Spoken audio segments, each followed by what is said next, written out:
Assalamualaikum warahmatullahi wabarakatuh. Jadi kita jumpa lagi dengan Pak Cu Bumi dalam episod yang di mana pada kali ini Pak Cu akan cuba melonjak atau memberikan satu dimensi di mana kalau sekiranya bumi kita ni berhenti berputar, apa akan jadi? Apa akan jadi dengan bumi kita? Bumi kita sekarang, sebagaimana yang Pak Cu cerita dahulu dalam episod-episod yang lepas, bahawa bumi kita sebenarnya berputar atas paksinya pada kelajuan 1600 km sejam. Mana dengan kata lain 1600 km sejam ni memang laju. Kalau kita bawa kereta 160 km sejam ataupun 100 batu sejam pun memang dah laju. Tapi ni 1600 km sejam. Tapi tiba-tiba berhenti. Bumi kita tu berhenti. Jadi apa akan jadi dengan bumi? Yang pertama, kalau sekiranya bumi kita ni berhenti daripada berputar di atas paksinya dan menetap sebagai satu objek yang betul-betul tetap, maknanya dengan kata lain tak ada putaran dan sebagainya, tetapi masih lagi bergerak di dalam orbit mengelilingi matahari. Jadi dengan kata lain, bumi kita ini sebahagiannya adalah siang sepanjang masa dan sebelah lagi adalah malam sepanjang masa. Jadi kita bayangkanlah apa akan jadi dengan situasi yang ada siang sepanjang masa dan malam sepanjang masa. Akan ada dua benda yang kontras di antara kedua-duanya. Jadi apa akan jadi dengan pada kehidupan yang di luar daripada norma biasa? Maknanya dia akan jadilah, maka akan menjadi satu perkara yang kita merasakan akan menjadi satu impak yang amat besar kepada bumi kita kalau sekiranya tak berputar. Atau dengan kata lain, putaran sebenarnya adalah memberi tenaga kepada bumi ataupun menyebabkan bumi itu hidup.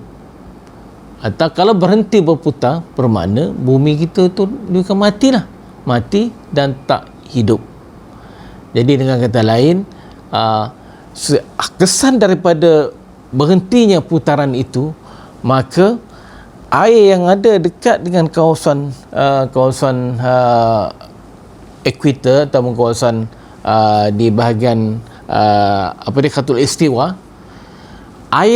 airnya akan mengalir, macam sebagai contohlah laut akan mengalir airnya ke kutub utara dan kutub selatan. Sebab sebenarnya gelembung air ataupun dalam bahasa istilah dipanggil giot itu adalah kesan daripada putaran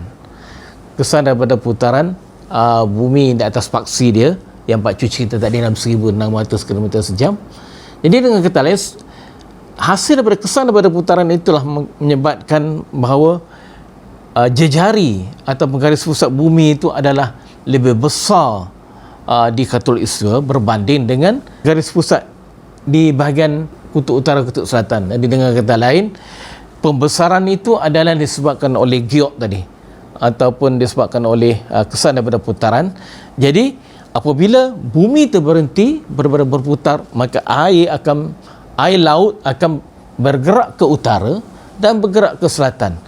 Sebenarnya kesan daripada putaran itu menyebabkan ketinggiannya adalah lebih kurang 8 km.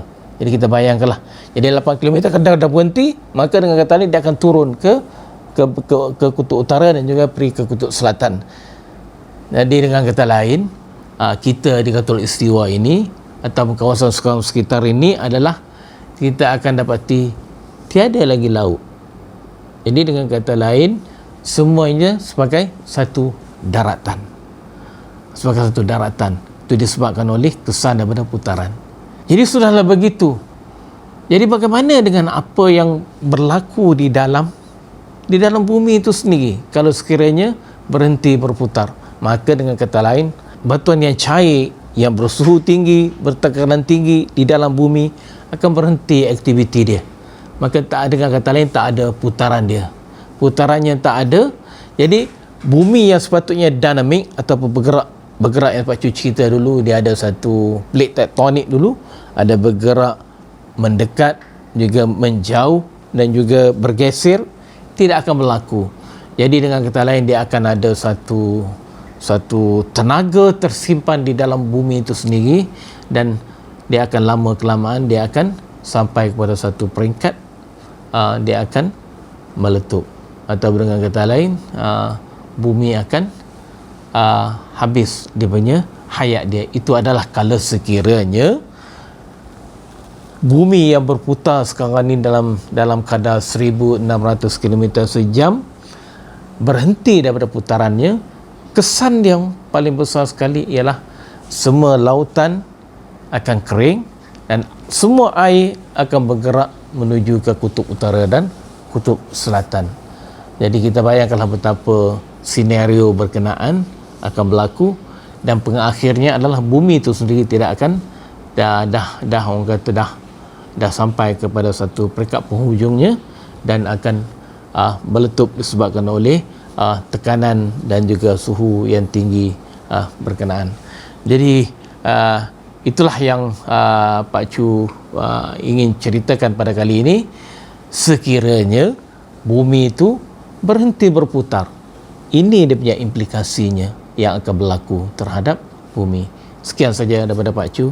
Assalamualaikum warahmatullahi wabarakatuh. Jangan lupa like, subscribe dan share video ini untuk manfaat kita semua demi memasyarakatkan geologi negara. Bye bye. Assalamualaikum.